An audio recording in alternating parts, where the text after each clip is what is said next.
수요일이죠. 예, 제가 당연한 걸 물어봤네요. 예, 수요일이니까 수요 목자 모임이겠죠. 근데 수요일인데 어떤 수요일인가요? 모르세요? 예? 예, 제가 원하는 답은 아니고 2022년 첫 수요일. 예. 오늘이 2022년 첫 수요일입니다. 둘째 수요일도 아니고 셋째 수요일도 아니고 아마 다음 주에 제가 또 물어볼지 몰라요. 다음 주에 되면 오늘은 무슨 수요일일까요? 이렇게 그럼 두 번째 수요일이고 처음이라는 거 참 우리 또 동양 사람들에게 또 의미가 있지 않습니까? 첫 생일, 첫 만남, 또 수요 목자 모임, 첫 수요 목자 모임. 정말 이 처음 단추가 끝까지 잘 끼워질 때 끝까지 잘 끼워질 줄로 믿습니다. 이 수요 목자 모임 2021년도 한 번도 빠지지 않고 오셨던 분들이 제 눈에 많이 보이는데 2022년도도 정말 우리 수요 목자에 오시는 이 목자님들을 통해서 또 그 기도를 통해서 또 헌신을 통해서 하나님께서 놀라운 역사함을 이루어 나가실 줄로 믿습니다. 이 시간 우리 함께 힘차게 박수 치시면서 우리의 영광 되신 주님 그 이름을 함께 찬양하며 높이도록 하겠습니다.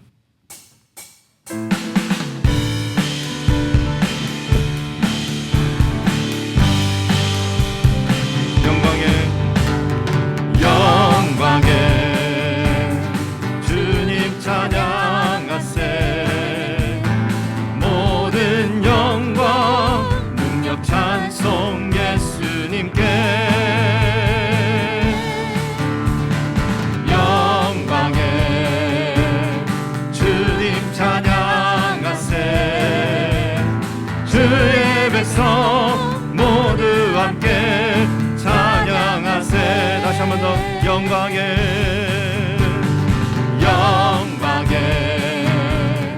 주님 찬양하세. 모든 영광 능력 찬송 예수님께. 영광에 주님 찬양하세. 주의 백성 모두 함께 찬양하세. 두 손을 높이 들고 주 이름 찬양. 존귀와 영광 모두 주 예수님께. 영광에 주님 찬양하세. 죽으시고 부활하신 만왕의 왕. 영광에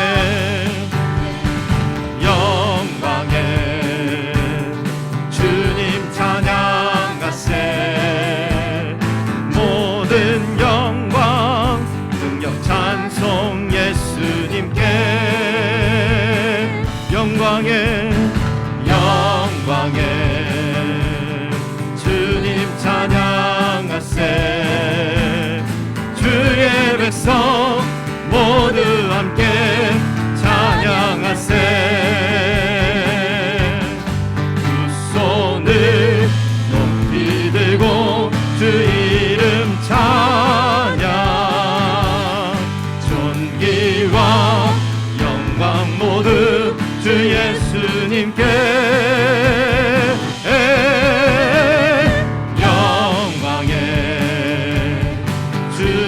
찬양하세.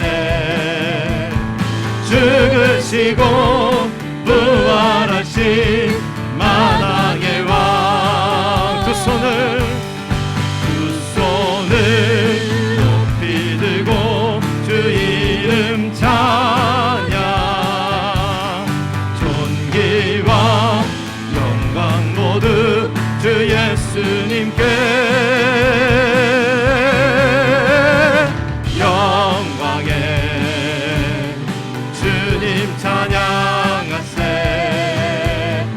죽으시고 부활하신 만왕의 왕. 죽으시고 부활하신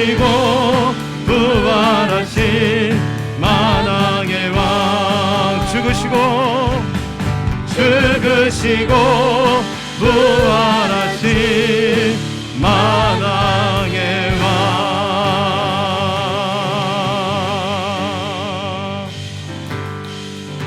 다 주의 크신 이름 높이며 우리에게 행하신 위대한 일 감사하세 오 주의 신실하신 그 사랑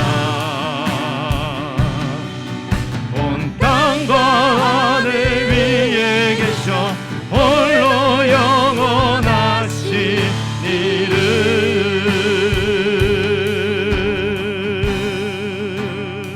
주여 하늘 여호와는 광대하시도다 그 거룩한 하나님 성에서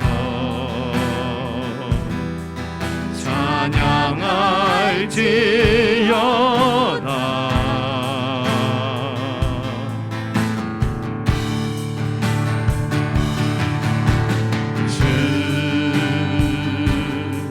승리 우리에게 주셨도다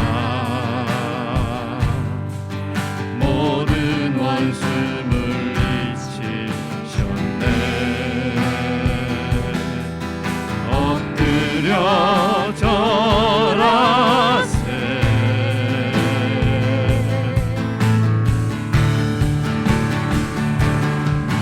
다 주의 크신 이름 높이며 우리에게 행하신 위대한 일 감사하세 오 주의 신실하신 그 사랑 온 땅과 하늘 위에 계셔 홀로 영원하신 이름 주 승리 우리에게 주셨도다 주 승리 우리에게 주셨도다 모든 원수 물리치셨네 엎드려 절하세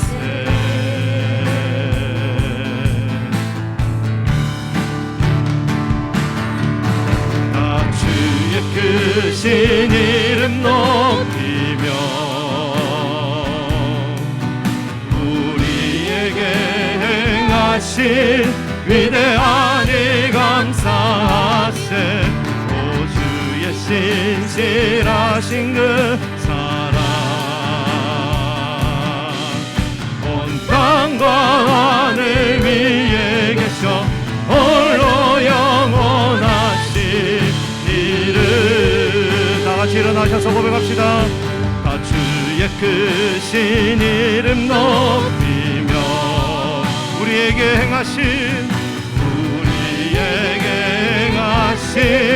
위대한 일 감사하세 오 주의 신실하신 그 사랑 온 땅과 하늘 위에 계셔 홀로 영원하신 이름 하나님 은혜와 사랑을 감사합니다. 이 시간에 자정하여 주셔서 우리의 찬양과 기도를 받아주시는 하나님의 이름을 높여드립니다.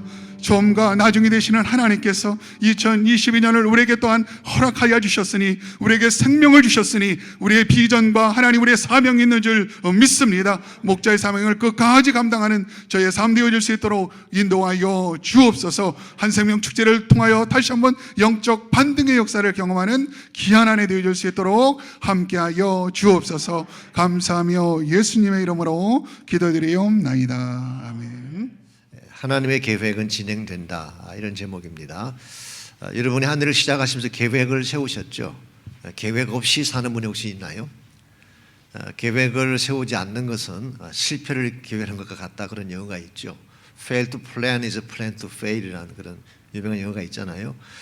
계획을 세우지 않는 것은 실패하기로 작정한 거라는 것과 같은 이야기. 그래서 다 우리가 계획이 필요한데요. 하나님도 계획을 가지고 일을 하세요. 그냥 무작위로 이렇게 일하시는 것이 아니라 하나님이 플랜이 있었어요. 플랜이. 그래서 하나님께서 천지 만물을 창조하신 후에 계획을 세우셨고 이 계획을 집행해 나가시는 것을 우리가 경륜이라고 부르기도 합니다. 그리고 모든 것을 다 합력해서 선을 이루는 것이 섭리죠. 이 모든 것들이 하나님의 계획과 관련이 있는 것인데 하나님의 계획은 어떤 것일까요? 구체적으로 원래 하나님의 계획은 정말 우리 모두를 천국 백성으로 삼으셔서 풍성하게 살기를 원하는 계획이 있으셨는데 인간이 범죄하는 바람에 그 계획이 이루어지지 못했죠. 하나님이 이것을 포기하지 않고 다시 우리를 구원하기 위한 계획을 세우신 것. 그래서 하나님의 그 플랜 속에는 구원 역사, 구속사라고 하는 것이 포함되어 있습니다. 그래서 여러분 가정과 인생을 살아가면서 하나님이 지금도 일하고 계시는 구원 역사 속에 참여를 하고 이 일을 감당을 할 때 우리 인생에 가장 열매가 있게 된다. 그래서 오늘 본문의 주제를 보시면 하나님의 계획은 어김없이 진행되기에 그 계획에 참여할 때 삶의 열매가 극대화된다. 그렇게 적었습니다. 본문으로 들어가겠습니다. 1번 문제. 오늘 본문은 8번째 환상을 다루고 있다. 모든 환상을 총정리하는 마지막 환상이다. 그 내용이 무엇인지 말해보라 그랬습니다. 읽지 않았지만 12절을 먼저 보시면요. 마라에 이르기를 만군의 여호와께서 같이 말씀하시되 보라 싹이라 이름하는 사람이 자기 곳에서 돋아나서 여호와의 전을 건축하리라. 이 싹이라고 했는데 우리 개역 한글 성경 옛날 성경에는 순이라고 했습니다. 순이라고 하는 자가 여호와의 성전을 건축하는 그 환상이죠. 이 환상이 8가지 환상 중에 마지막 파이널 환상이면서 영광된 메시아 왕국의 완성에 대한 내용을 다뤄주고 있습니다. 이게 사실 하나님께서 준비하신 그랜드 플랜이죠. 하나님은 구원의 역사를 쭉 이루어 나가셔서 마침내 하나님의 나라를 완성하시는 것. 이게 성경이 말하고 있는 하나님의 플랜입니다. 자주 소개해드리지만 창세기 3장 15절에 보면 여인의 후손으로 오실 분에 대한 약속이 나오죠. 그래서 여자의 후손과 뱀의 후손이 서로 싸우게 되는데 뱀의 후손이 여자의 후손의 발꿈치를 상하게 하지만 여자의 후손이 뱀의 머리를 상하게 한다라는 말씀이 나오죠. 창세기 3장 15절이 사실은 성경 전체를 푸는 시약과 같은 말씀. 작은 말씀이고 한 말씀이지만 그 시야 속에 장차 일어날 모든 것이 다 내포되어 있는 것이죠. 그래서 이 시약과 같은 말씀을 주신 후에 이게 어떻게 펼쳐져 나가는가를 기록한 것이 성경 전체라고 할 수가 있습니다. 여자의 후손으로 오실 분이 어떤 혈통에서 태어나는가? 아브라함에게서 태어나죠. 그리고 다윗의 후손으로 오시게 되고 갈라디아서 4장 4절에 보게 되면 때가 참에 여자에게서 메시아께서 나셨다라고 되어 있습니다. 그래서 구약부터 시작된 신약까지 이르는 이 모든 것은 하나님의 구속사이고 하나님의 구원 계획을 적고 있는 것이 성경의 전체적인 메시지입니다. 그래서 우리가 이 사실을 바로 알고 하나님이 언젠가 완성하실 하나님 나라의 완성 이걸 바라보며 그 사역에 동참을 할 때에 우리 인생이 가장 가치 있게 된다. 그렇게 말할 수가 있겠습니다. 자, 2번 문제 보시면 환상의 내용이 무엇이었는가 1절에서 5절을 읽고 두 산과 네 병거가 무엇을 의미하는지 정리해 보라 그랬습니다. 먼저 1절에 보면은 눈을 들어 본 적 네 병거가 두 산 사이에서 나온다 그랬죠. 이 두 산은 많은 성경학자들에 의하면 시온산과 감람산을 의미한다 그렇게 해석하고 있습니다. 시온산과 감람산. 시온산은 예루살렘이죠. 하나님이 임재하시고 나중에 하나님 나라를 왕국을 완성하실 때에 시온산 가운데 임하시게 됩니다. 시온산은 하나님의 영광의 산이죠. 감람산은 나중에 다시 나옵니다만은 14장 4절에 보게 되면 열국을 심판할 장소로 감람산을 적고 있습니다. 그래서 시온산과 감람산이라고 하는 것은 결과적으로 하나님 나라의 완성과 관련된 그런 산이라고 할 수가 있습니다. 그런데 이 산을 놋산이라고 했죠. 놋산, 이 브론즈 마운트.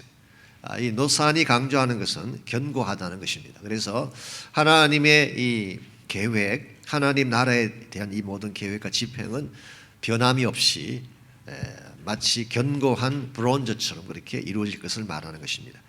4개의 병거가 나오고 각 병거마다 말들이 나오죠. 붉은 말이 나오고 검은 말이 나오고 흰 말이 나오고 얼룩진 말이 나옵니다. 붉은 말은 일반적으로 전쟁을 상징한다고 보면 좋습니다. 전쟁. 검은 말은 심판 혹은 죽음을 상징한다고 보면 좋겠죠. 흰 말은 일반적으로 승리를 상징한다고 봅니다. 네 번째로 얼룩진 말, 이것은 혼란, confusing 한 것을 상징한다. 이 네 개의 그 말이 나오고 병거가 나오는데 이것이 무엇을 실제로 의미하는 것일까요? 5절을 보시면은 그 내용이 나옵니다. 천사가 대답하여 이르되 이는 하늘의 네 바람인데 온 세상의 주 앞에 서 있다가 나가는 것이니라. 이 네 말을 네 바람이라고 그렇게 표현을 했어요. 히브리 말로 바람이라고 하는 단어가 루하라고 하는 단어인데 사실은 두 가지 의미가 있습니다. 이 루하라는 단어가 바람으로 번역할 수도 있고 wind 혹은 영으로 번역할 수도 있어요. spirit, 영으로. 그래서 NIV 성경 같은 데 보게 되면 영으로 번역을 해서 four spirits of heaven, 하늘의 네 영이다 그렇게 번역을 하기도 했습니다. 여기에 등장하는 네 영 혹은 네 바람, 이게 실제적으로 뭐를 의미하고 상징하는 것일까요?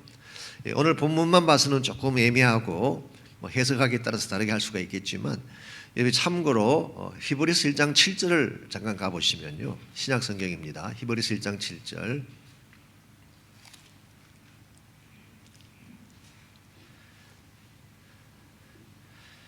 또 천사들에 관하여는 그는 그의 천사들을 바람으로 그의 사역자들을 불꽃으로 삼으시느니라. 이 천사들을 바람으로 혹은 불꽃으로 삼으신다라는 표현이 나오죠. 그래서 여기 나오는 이 네 바람도 하나님의 일을 집행하는 천사로 보는 것이 가장 합당하지 않을까 생각을 합니다. 흥미로운 사실은 오순절날 성령께서 임하실 때 어떤 현상이 일어났습니까? 불의 혀같이 갈라지는 것이 보이고 강한 바람 같은 소리가 들렸어요.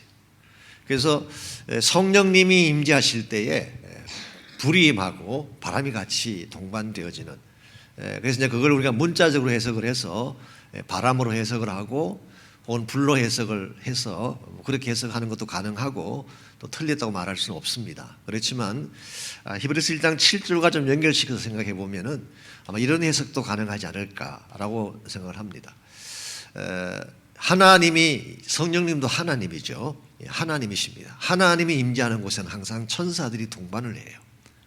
왕이 행차하면은 왕 혼자 가는 경우는 거의 없잖아요. 항상 수행하는 자들이 같이 가죠. 하나님께서 가시는 곳에는 천사들이 같이 수행을 합니다. 그래서 이 천사들이 하나님이 가는 곳마다, 임재하는 곳마다 같이 수행을 하고 동반을 하시는데 성령님도 하나님이시기 때문에 성령 하나님이 임재하실 때에 바로 이 천사들, 바람과 불꽃이 같이 임재했던 이 사실을 maybe 누가가 사도행전서를 기록할 때 쓴 것이 아닌가라고 보는 견해도 있어요. 충분히 가능한 견해이고 한번 생각해 볼 만한 그런 가치가 있는 견해입니다. 그래서 오늘 본문으로 다시 돌아오시게 되면 여기서 말하는 네 말은 이런 면에서 네 바람이라고 해석을 할 수 있고 천사라고도 해석할 수 있고 혹은 성령의 임재와 같은 것으로 볼 수도 있습니다. 그래서 하나님께서 이제 하나님 나라를 이루어 가시는데 하나님의 나라를 세워 가시는 그 플랜 가운데 첫 번째 등장하는 것이 바람이에요.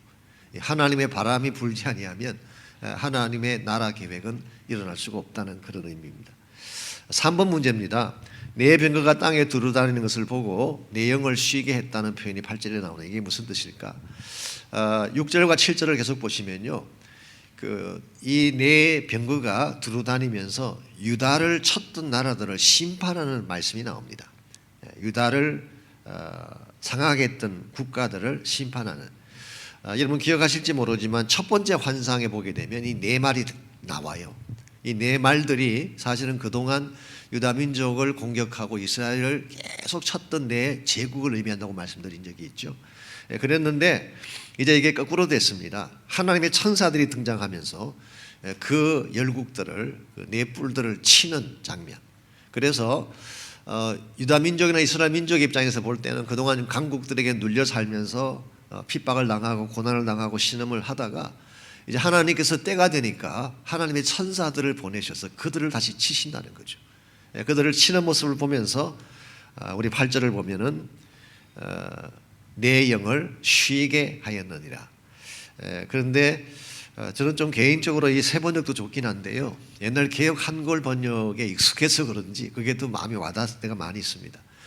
옛날 성경인 개역 한글은 이렇게 번역이 돼요. 내 마음을 시원케 하느니라. 그렇게 번역이 되어 있어요. 내 마음속에 엉어리진 것을 풀어주었다 그런 뜻이. 그래서 하나님께서 때가 되면요, 크리스찬들을 박해하고 이스라엘을 박해하고 유대인들을 박해했던 그 모든 열국들과 제국들을 천사들을 동원하셔서 갚아주십니다. 리벤지 해주시는 거죠. 하나님의 갚으심이죠.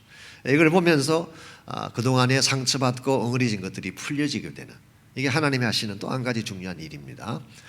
자, 4번 문제. 여호수아의 머리에 면류관을 씌우기 위해 참여한 사람들이 등장하는데 그들이 누구인가라고 했습니다. 자, 오늘 이 환상은요, 산이 나오고 네 병구도 나오지만 사실은 9절부터 11절까지 읽어보시면은 여호수아가 등장을 하고 여호수아의 머리에 이 금면류관을 씌워주는 그 장면이 나옵니다. 9절 말씀 봅니다. 여호와 말씀이 내게 임하여 이르시되 사로잡힌 자 가운데 바벨론에서부터 돌아온 헬데와 도비아와 여디아가 스브아냐의 아들 요시아의 집에 들어갔나니 너는 이날에 그 집에 들어가서 그들에게서 받되 은과 금을 받아 면류관을 만들어 요사닥의 아들 대제사장 여호수아의 머리에 씌우라, 그렇게 말씀하셨어요. 여기에 세 명의 바벨론에서 돌아온 세 명이 나오고 밑에 보시게 되면 밑에 그 14절에 보게 되면 스바나의 아들 헨이 등장합니다. 사실 네 사람인데 이 네 사람의 이름이 다 좋은 이름을 가지고 있습니다. 헬데라는 이름은 강한 자라는 뜻이 강한 자. 도비아라는 이름은 하나님은 선하시다. 여다야라는 이름은 하나님이 아신다. God knows. 헨이라는 이름은 은혜라는 의미를 가지고 있습니다. 그래서 이게 실제적인 사람의 이름이기도 하고 또 이 이름이 가지고 있는 메시지가 포함된 이름. 그래서 우리 구약 성경에는 이름이 가지고 있는 의미가 굉장히 중요하죠. 그래서 이름이 바꿔지게 되면은 그 사람의 생애가 바뀌어지게 되는. 아브라함 이름도 원래는 아브라함이었잖아요. 근데 하나님이 아브라함으로 바꾸셨잖아요. 왜 그렇게 하셨을까요? 아브라함이라는 이름은 아비란 뜻입니다. Father. 근데 이제 아브라함이 하나님의 말씀 받고 열국의 아비가 됐죠. 그 이름을 이제 열국의 아비, 그래서 Father of Nations, 모든 열국의 아버지가 된다는 의미에서 아브라함으로 바꿨죠. 그래서 이름이 참 중요한데요. 오늘 본문에 등장하는 경우도 이 바벨론에서 돌아온 이 사람들이 사실은 이 메시지를 우리에게 주는 것입니다. 그들이 돌아옴으로 말미암아 하나님의 강하심을 선포하게 하시고 하나님의 선하심을 선포하게 하시고 하나님의 아심, 하나님의 은혜, 이 네 가지 의미를 가진 이 명이 등장을 하는데요. 이 네 사람이 은과 금을 다 이렇게 내어서 면류관을 만들었어요. 그리고 면류관을 대제사장 여호수아에게 씌워주는 장면. 이건 상징적이긴 하지만 이제 대제사장의 취임식을 여기서 보여주는 것입니다. 이 말은 성전이 완공이 되어서 이제 대제사장이 취임하는 장면을 오늘 본문을 통해서 미리 보여주시는 것이죠. 이 대제사장이 취임하는 또 성전이 완공되어지는 것은 영적으로 하나님의 나라의 완성과 관련이 있는 것인데 그 하나님 나라를 완성시키는 과정에서 4명의 헌신자가 등장합니다. 이제 헌신자들의 역할을 오늘 본문에서 소개하고 있고 이들이 자기들이 그 올려드렸던 은과 금을 통해서 하나님의 성전과 여호수아를 세우는 일에 동참하는 이 장면이죠. 나중에 다시 나옵니다만 이 4명의 이름을 하나님이 성전에 새겨두라고 하셨어요. 이걸 보면요, 하나님의 나라를 위해서 헌신한 것은 특별히 생명을 위해서 이분이 헌신하셨잖아요. 그 이름을 하나님이 영원히 새겨두십니다. 그래서 우리가 똑같은 헌신을 해도 하나님의 나라에 헌신하는 것하고 세상에 헌신하는 건 차이가 있어요. 여러분, 세상에 아무리 많은 공헌을 세워도 여러분 돌아가시고 나면 끝납니다. 기억해 준 사람은 별로 없어요. 그런데 하나님의 나라를 위해 헌신한 것은 하나님의 나라에 기록이 됩니다. 새겨지는 것입니다. 그래서 한생명 축제가 그래서 중요한 겁니다. 여러분이 뭐 여러 가지 많은 일들 하실 수가 있지만 한 생명을 하나님께로 인도한 이 사람들, 그게 전심을 다 쏟은 사람들, 이 사람들의 이름은 하나님이 반드시 기억하신다라고 할 수가 있습니다. 자, 5번 문제입니다. 12절에 사기라 이름하는 자가 나와 성전을 건축할 것이라고 했다. 이것은 누구를 말하는 것이며 그 의미는 무엇일까라고 했습니다. 13절, 14절, 15절입니다. 그가 여호와의 전을 건축하고 영광도 얻고 그 자리에 앉아서 다스릴 것이요 또 제사장이 자기 자리에 있으리니 이 둘 사이에 평화의 의논이 있으리라 하셨다 하고 그 멸류관은 아까 말씀드렸죠. 헬렘과 도비아와 여디다와 스바냐의 아들 헨을 기념하기 위하여 여호와의 전 안에 두라라고 했어요. 그래서 이 네 명의 헌신자들의 이름이 멸류관과 함께 보관되어지는 내용을 말하고 있죠. 자, 여기에서 여호와의 전을 건축할 이 삭 혹은 순이라고 하는 이분이 누구를 의미하는 것일까요? 이분이 성전을 건축하고 영광을 받으시고 그 자리에 앉아서 다스리신대요. 이분이 누구일까요? 물론 1차적으로 스룹바벨이라 그렇게 해석하는 분도 계시긴 합니다. 뭐 틀린 말은 아니에요. 제가 조금 시간이 가긴 했지만 조금만 더 설명을 드리자면요. 여러분이 선지서를 예언서를 보실 때는 항상 이 네 가지 시점을 가지고 보셔야 돼요. 그래야 바로 볼 수가 있습니다. 마치 네 개의 산봉우리가 있는 것과 똑같아요. 산봉우리가 있는 것. 첫 번째 산봉우리가 뭐냐고 하면 선지자 본인이 지금 보고 있는 현실이에요. 오늘 본문 같은 경우는 스가랴가 보고 있는 이 환상이죠. 현실입니다. 두 번째 봉우리는 이 보았던 이 예언이 이 환상이 역사적으로 성취되는 것을 보여주는 것입니다. 그래서 스가랴서 같은 경우에는 스가랴 선지자가 지금 예언을 보았잖아요.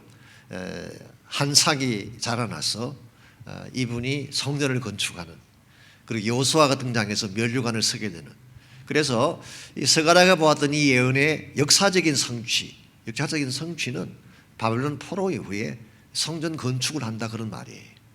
이게 히스토리컬리 이렇게 해석하는 것입니다. 근데 여러분이 선지서를 보시면서 이 역사적인 부분까지만 보고 끝나면 이 성경 말씀을 풀리 다 본 건 아니에요. 그래서 항상 이 메시아 예언은 지금 다시 말씀드리지만 네 개 봉우리가 있어요. 이걸 염두에 두시면 훨씬 더 입체적으로 이해하실 수가 있어요. 자, 분명히 역사적인 성취는 스룹바벨에 의해서 여호수아에 의해서 성전 건축이 이루어지고 스룹바벨의 성전이 완성되어지는 것입니다. 이게 오늘 본문이 말하는 전부일까요? 이 스룹바벨이 실제로 영광을 받고 왕이 되어 다스리고 그렇게 하나요? 아니죠.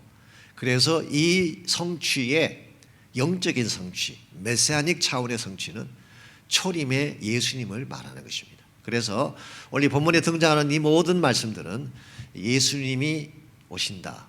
메시아께서 오신다. 메시아께서 오시면 행하실 일들을 소개하는 것입니다. 그런데 예수님께서 오시는 것이 한 번으로 끝나나요? 두 번에 걸쳐서 오시나요? 초림에 예수님이 있고 재림에 예수님이 있어요. 그래서 사실은 구약을 기록한 선지자들이 이 초림과 재림을 구별하지 않고 선 말씀들이 많이 있어요. 그러니까 여러분이 산을 멀리서 보면요, 봉우리가 하는 것처럼 보입니다. 가까이 가보면 뒤에 또 봉우리가 있는 거 아시죠? 시골에 안 살아보셨나요? 시골 사는 사람들은 잘 압니다. 그래서 산봉우리가 하나인 줄 알았는데 가까이 가서 봤더니 뒤에 또 봉우리가 있어요.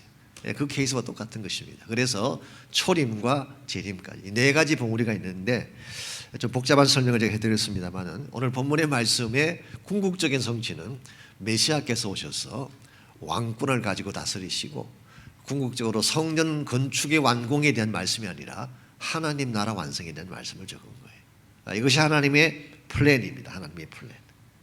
그래서 우리가 이 하나님의 전체적인 계획을 잘 알고 하나님의 계획 가운데 참여를 하면 여러분 인생의 가치를 갖게 됩니다. 그런데 하나님의 계획과 상관없는 일에 평생을 다 사용하게 되면 열심히는 살았는데 남길 게 없어요.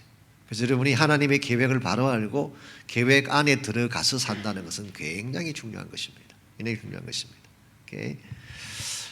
그래서 제가 다시 12절을 보시면은 삭이라고 이름하는 자가 나와 성전을 건축한다고 했는데요. 이 삭이라고 하는 이것도 옛날 성에는 순이라고 했는데요. 이 삭, 순 이것은 사실은 메시아에 대한 칭호입니다. 메시아에 대한 칭호, 타이틀이에요. 예수님의 이름이 뭐죠? 예수님의 성함이 뭐예요? 제가 이 질문 자체가 엉터리 같은데요. 예수님의 성경은 예수님이죠. 지저스. 근데 크라이스트는 뭘까요? 보통 우리가 풀네임을 얘기할 때 지저스 크라이스트, 예수 그리스도 그러는데요. 엄격하게 구별을 하면 이름은 예수님이에요. 마태복음 보게 되면 그 이름을 예수로 하라. 이는 저가 백성들을 구원할 자이기 때문이다. 이 지저스라는 것이 구원이라는 뜻이고 그게 예수님의 이름이에요. 그럼 크라이스트는 뭔가? 이건 이름이 아니고 타이틀입니다. 타이틀. 그래서 오늘 본문에 나오는 사기라고 하는 것도 순위라고 하는 것도 사실은 메시아가 가지게 될 타이틀을 말하는 거예요. 타이틀. 오케이. 그래서 제가 주일날 좀 더 자세히 설명을 드릴게요. 이사야 11장 10절에 보게 되면 이새의 줄기에 산 삭이 나온다. 즉 메시아에 대한 예언의 말씀이 나오고 이사야 53장 2절에 보게 되면 그는 주 앞에서 자라나는 연한 순 같고 모양도 흠모할 것도 없다. 즉 메시아가 오시는 것을 설명하면서 연한 순으로 설명했어요. 그래서 구약 성경 이사야서에는 메시아를 싹으로 표현하기도 하고 순으로 표현하기도 하고. 그런데 이사야 53장에 등장하는 이 순은 모양도 왜소하고 볼품도 없는, 이걸 저희 교회에서는 뭐라고 부르느냐? 작은 자라고 부릅니다. 그래서 작은 자가 강국을 이룬다. 작은 자가 큰 나라를 이룬다. 이게 사실 메시아닉 킹덤에 대한 말씀을 실제로 이렇게 한 것입니다. 그래서 요건 제가 주일날 좀 더 자세하게 설명을 드릴게요. 그래서 14절 그 면류관은 말씀드린 것처럼 4명을 기념하기 위하여 여호와의 전안에 두라 하셨고 15절 먼 데에 있는 사람들이 와서 여호와의 전을 건축한다고 했어요. 이 말은 이방인들까지도 이 하나님 성전 건축에 참여할 것을 말하고 있습니다.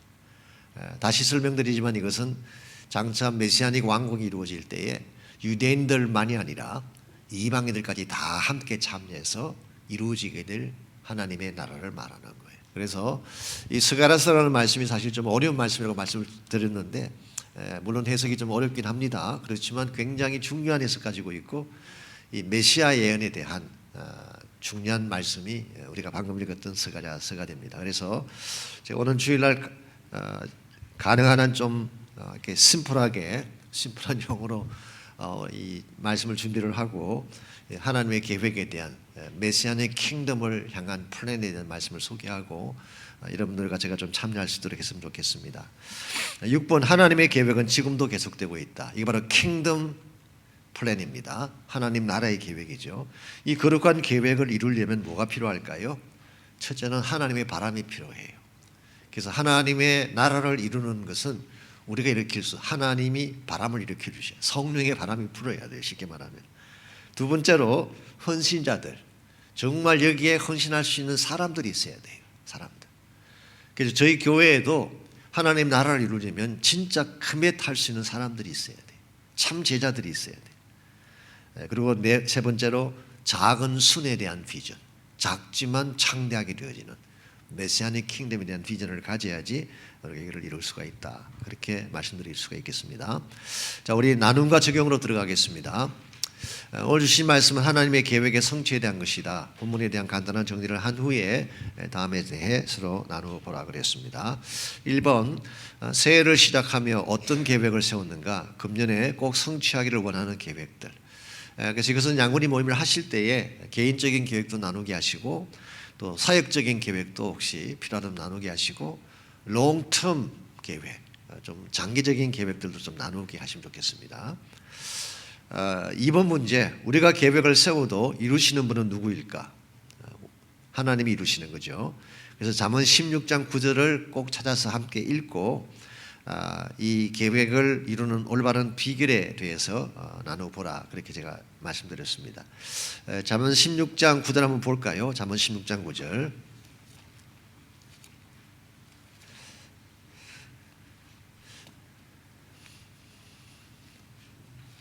여러분 잘 아시는 말씀이에요.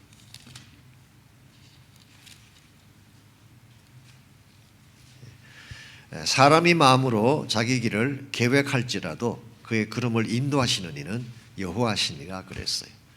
여러분이 플랜을 세우셔도 아무리 좋은 플랜을 세우셔도 실제로 그걸 성취하시는 분은 여호와 하나님이 하시는 것입니다. 그래서 이 계획을 이룰 수 있도록 한 발짝 한 발짝 그분이 인도하셔서 마침내 하나님이 이루어 주시는 거예요.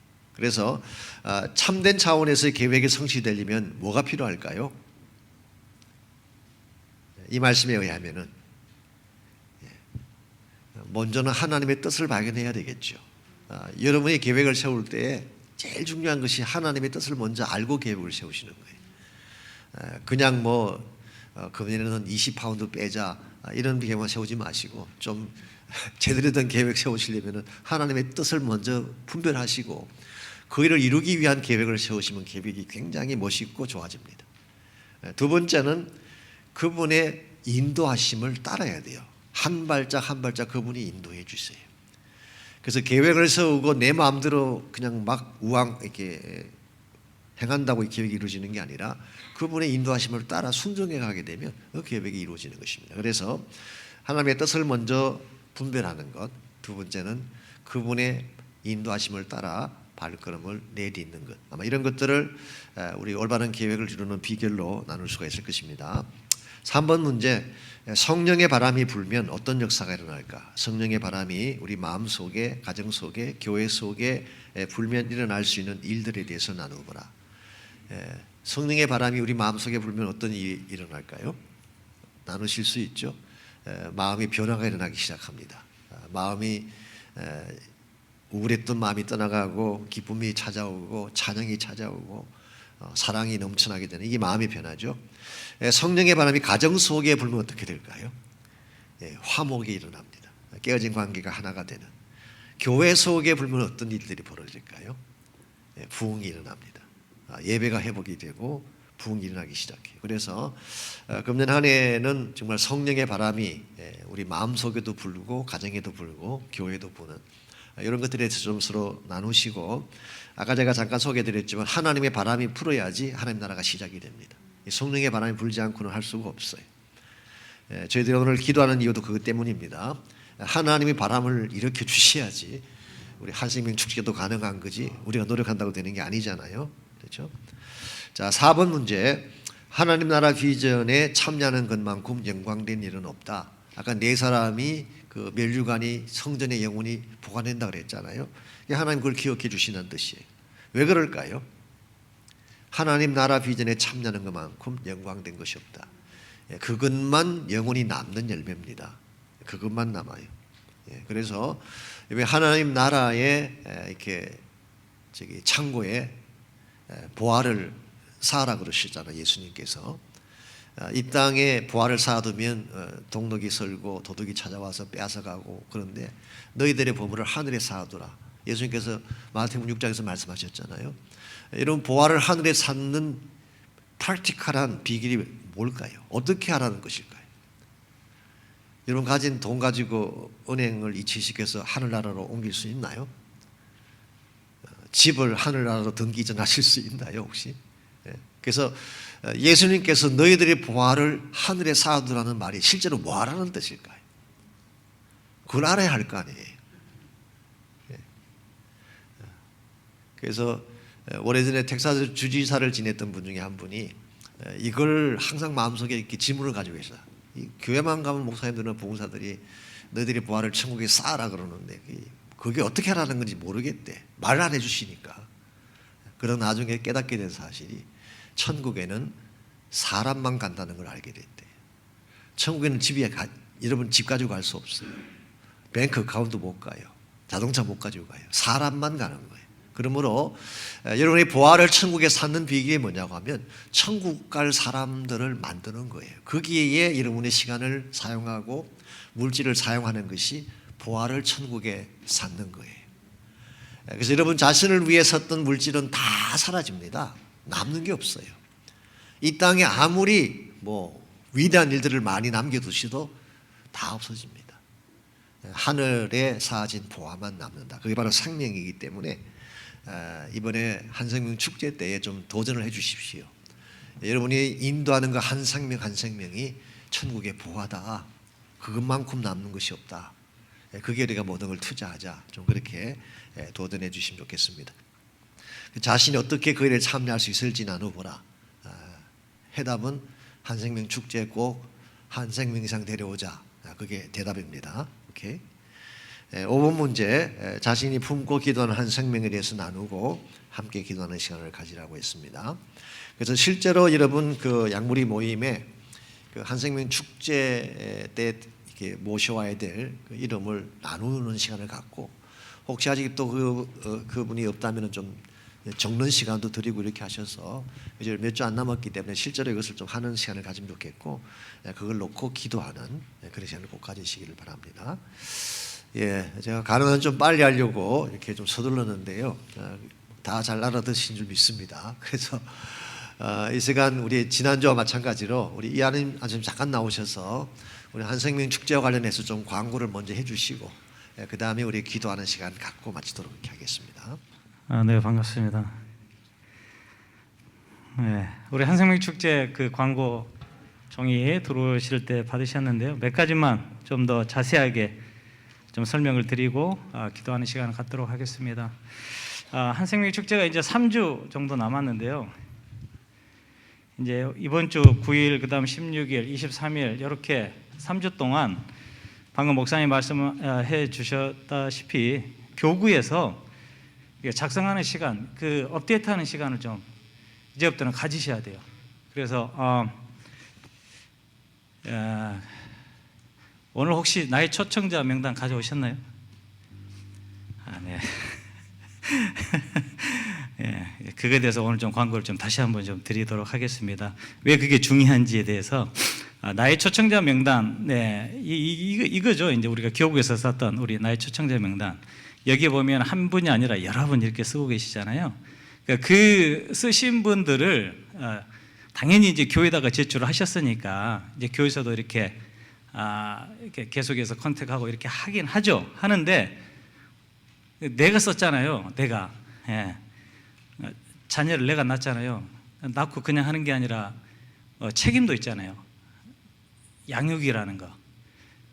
이번 한생명 축제에서 우리가 사람 명단을 썼지만 우리에게 책임이 있어요.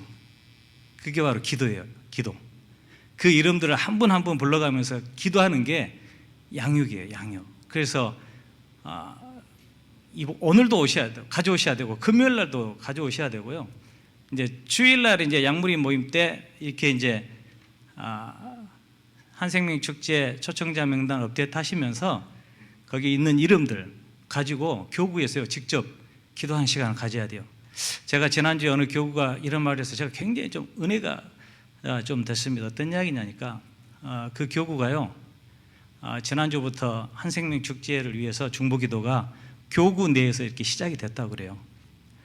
그래서 제가 그 교구 어떤 경우가 봤더니만요 아니나 다를까 초청자 숫자가 제일로 많아요.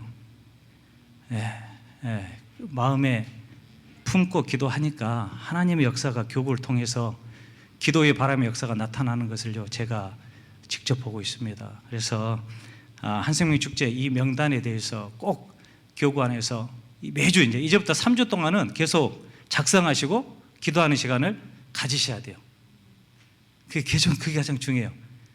그러니까 작년 12월 달에 담임 목사님이 저한테 갑자기 한생명 축제를 준비하라고 그래서 솔직히 좀 마음 되게 부담이 좀 됐습니다. 12월 26일이라는 거예요. 몇 주 안 남았는데 이거 대체 어떻게 준비하나 이렇게 고민을 했는데 목사님께서 1월 30일로 연기를 하는 게 더 좋을 것 같다고 이야기를 하세요. 그 이후에 첫 번째가 뭐냐니까 기도의 시간을 갖고자 한다고 그래요. 기도의 시간. 영적 전쟁이잖아요.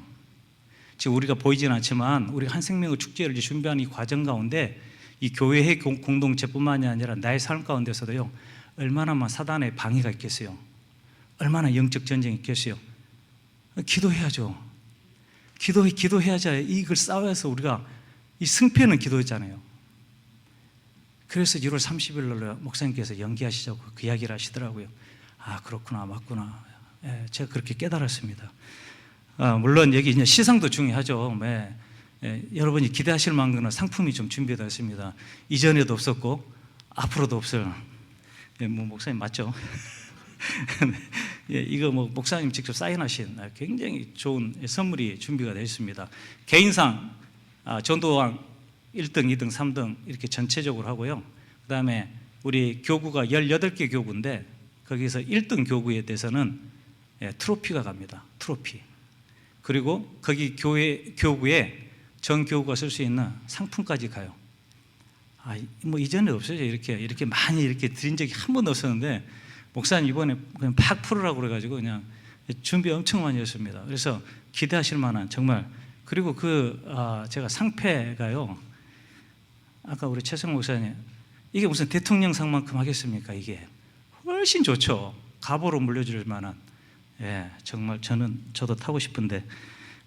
이 지난주 주일날 어느 집사님이 저한테 이거 이제 한생명 축제 전도 신청서 이거 쓰시면서 이번에 자기가 전도왕이 좀 돼보고 싶다고 그렇게 이야기하시면서 쓰시더라고요.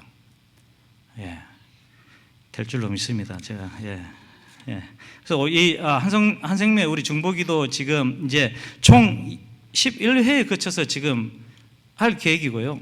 매주 수요일 날 목자 모임 후와 그다음 금요 예배 후에 사역자님과 안수 집사님들 이렇게 해서 11번에 거쳐서 중보기도가 할 예정입니다. 꼭 참석해 주시고 뭐 이제 계속 불어나는 것 같아요. 제가 보니까 지난주보다 오늘이 한 3분 정도 더 늘어난 것 같아요. 더 늘었으면 좋겠습니다. 더 늘어났으면 좋겠습니다. 자, 마지막 뒷장에 보시면요. 교구별 신청자 집계가 좀 나와 있는데요. 처음에 집계했을 때 한 400여 명 정도 됐었는데요. 이게 지난주 주일까지 교구 총 숫자가 600명 정도 지금 됐어요. 그래서 이런 식으로 가면 뭐 한 4,000명 되지 않겠나 제 마음입니다. 그래서 이번에 열심히 우리 한번 하나님 앞에 뭐 해보는 거죠. 뭐 안 되는 게 어디 있습니까? 하면 되는 거지. 그렇게 해서 하나님 앞에 영광 올리는 귀한 한생명 축제가 됐으면 좋겠습니다. 기도의 부흥이 일어날 줄로 믿습니다. 제가요 마지막 한 가지 꼭 좀 이야기는 해드리고 좀 마무리 좀 하겠습니다. 제가 작년 12월 이거 준비하면서 하나님 앞에 되게 심적으로 부담해서 조금 제 나름대로 빡세게 기도를 좀 하고 있었는데요. 하나님께서 주신 말씀이 이사야 60장 말씀이었어요. 근데 리더자 작년 우리 마지막 주일날 리더자 기도 모임 때 목사님께서 이사야 60장 22절 말씀을 말씀하셔서 제가 뭐 솔직히 말해서 전기 맞은 것처럼 깜짝 놀랐습니다. 왜냐니까 중보기도 제가 준비하면서 이사야 60장 22절 말씀 갖고 제가 중보기도 준비했거든요. 하나님의 역사가 2022년 한 해에 분명히 나타날 줄로 믿습니다. 우리 새누리 공동체가요 올 한 해가요 부흥해요 발판이 된 한 해가 될 줄로 믿습니다. 앞날 내일은 우리는 모르잖아요. 5분 앞을 모르잖아요. 하지만 하나님 역사하신 어제의 일은 알 수 있잖아요. 2023년에요 2023년 내년 오늘 이 시간에요 우와 맞네 그랬네 하나님께서 우리 교회를 쓰시려고 그렇게 준비하셨네 이런 간증이 터져나올 줄로 믿습니다. 분명 그렇게 될 줄로 믿습니다. 이제 목사님 나오셔서 우리 중보기도 인도해 주시겠습니다. 구원받은 한 영혼을 놓고 두 가지 상반된 반응이 보입니다. 천국에서는 그 영혼 때문에 기쁨의 종, 환희의 종이 울려 퍼지게 됩니다. 그러나 지옥에서는 동시에 비상벨이 아마 요란하게 울려 퍼질 것 같아요. 파이어 알람 같은 정신 번쩍 나게 하는 그 비상벨이 울려 퍼진다고 합니다. 여러분들 한생명 축제는 영혼을 두고 벌이는 영적 싸움이에요. 그래서 먼저 강한 자를 결박하지 않으면 그 세간을 늑탈할 수 없다라고 우리 주님께서 말씀하고 계십니다. 그 바로왕도 그 10가지 재앙 가운데도 끝까지 이스라엘 백성들을 놓지 않으려는 그 강한 열망들이 있어요. 여러분들 이것을 무엇으로 깰 수 있겠습니까? 기도 외에는 이런 유가 나타나지 않는다고 했습니다. 지금 기도의 불이 점점 이렇게 타오르고 있다는 것은 그만큼 하나님이 역사한다는 거예요. 그래서 다른 어느 것보다도 이 중보기도 모임 기도의 불이 타올랐으면 좋겠습니다. 금요일도 마찬가지예요. 기도불이 타오르게 하여 주시고 새벽 기도에도 마찬가지입니다. 영혼을 위한 다른 어떤 우리의 니드보다도 영혼을 위한 그 기도의 불이 타올랐으면 좋겠습니다. 마찬가지로 우리 교구 안에서 양무리 안에서도 이와 같은 영혼 구원을 향한 그 열망, 기도의 불이 타오를 수 있도록, 그래야 모세의 손이 내려오지 않은 것 같이 기도의 손이 내려오지 않음으로 말미암아 우리가 끝까지 승리하는 우리 한 생명 축제가 되게 해달라고 기도의 부흥을 놓고 이 시간에 기도하겠습니다.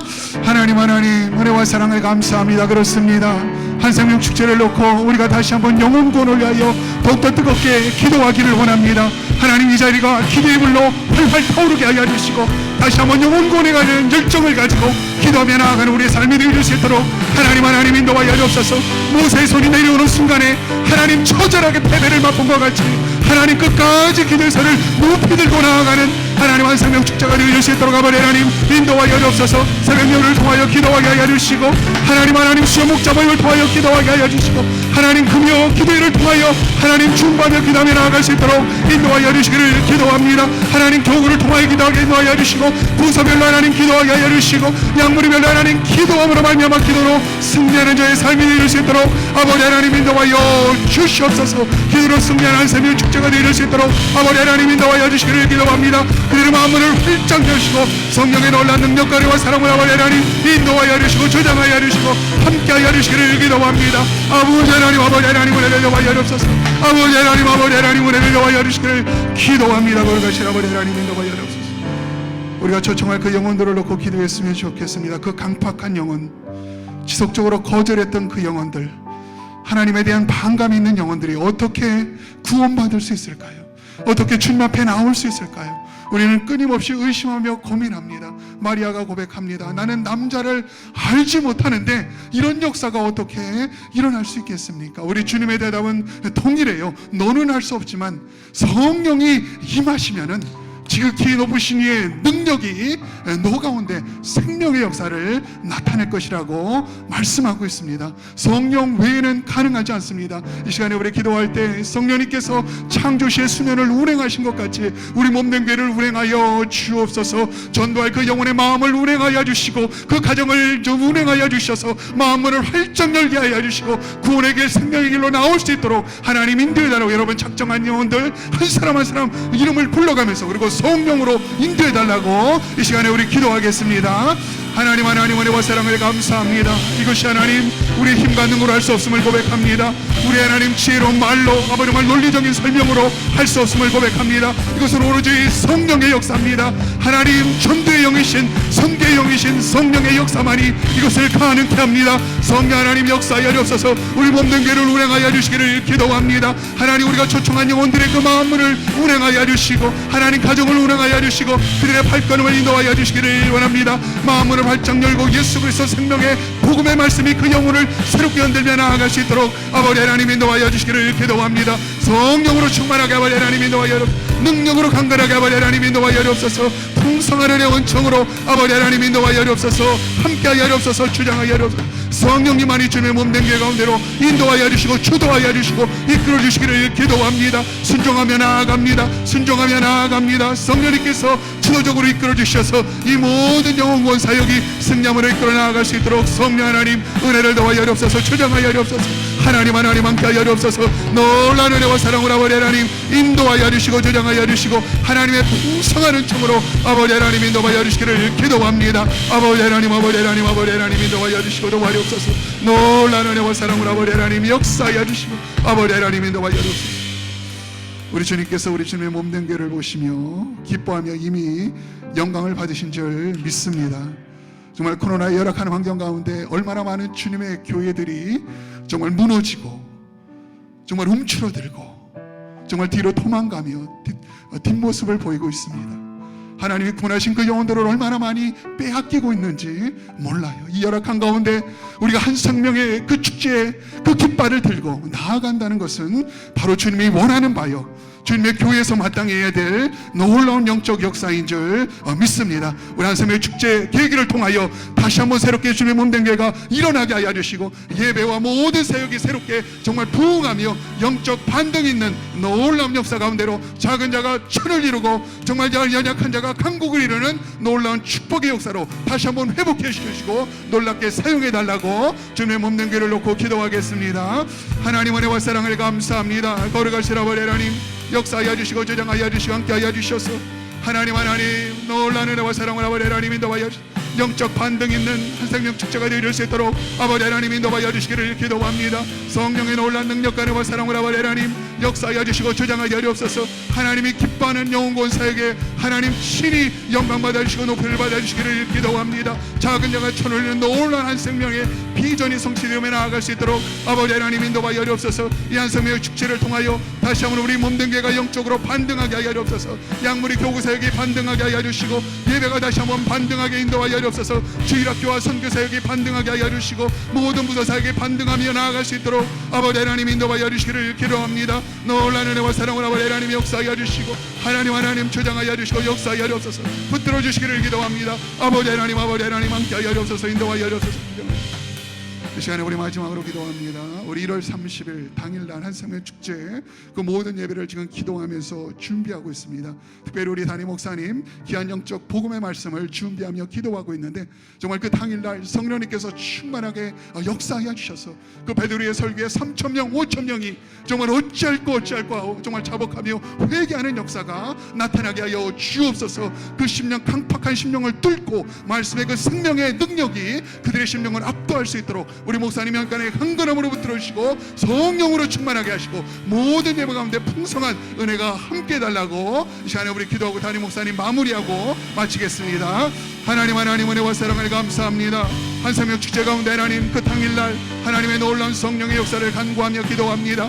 하나님 정말 베드로가 전도 선교할 때 3,000명 5,000명이 구원받는 놀라운 역사가 있었습니다. 성령 하나님 강권적으로 역사하여 주옵소서. 하나님 참석한 모든 심령들의 마음문을 활짝 여시고 강팍한 마음들을 쪼개주시고 하나님 기경하여 주셔서 하나님의 생명의 복음의 말씀이 하나님 간에 들어가 열매 맺고 정말 생명을 얻는 놀라운 시간을 아버지 하나님 인도하여 주시기를 기도합니다. 어찌할 거 차복하며 회개하는 생명의 역사 가운데 아버지 하나님 인도하여 주옵소서. 목사님 성령으로 충만하게 붙들어 주시고 말씀으로 충만하게 아버지 하나님 인도하여 주시고 지혜를 드시고 명체를 더하여 주시고 성령의 두루마리를 펴주시고 영적 능력으로 말미암아 다음 대의 성함에 나아갈 수 있도록 인도하여 주시고 조정하여 주옵소서. 예배를 위하여 준비합니다. 우리 월식하여 촬영팀들 가운데 아버지 하나님 인도하여 주시고 성령 충만함으로 처음부터 마지막까지 준비하며 나아갈 수 있도록 인도하여 주옵소서. 아버지 하나님 무역함이 없도록 인도하여 주시고 아버지 하나님 조정하여 주시고